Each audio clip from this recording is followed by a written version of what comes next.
Dollar খায়া colour পাল্টাইস না, জিন্দা বলি।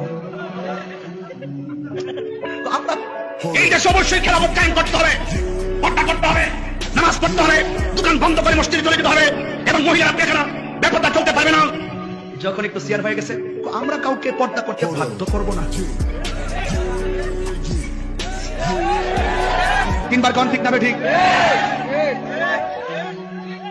ফাইজলামি। নীল নদের পানি যেমন নীল না, এদের মুখের ইসলাম ইসলাম না। কথা বলেন ঠিক কিনা? ডলার খায়া কালার পাল্টাইস না, জিন্দা বলি। আমরা এই দেশে অবশ্যই খেলাফত কায়েম করতে হবে, পর্দা করতে হবে, নামাজ পড়তে হবে, দোকান বন্ধ করে মসজিদে চলে যেতে হবে, এবং মহিলারা পেখানা ব্যাপারটা চলতে পারবে না। যখন একটু সিয়ার হয়ে গেছে, আমরা কাউকে পর্দা করতে বাধ্য করব না। তিনবার কোন ঠিক না ঠিক? ফাইজলামি।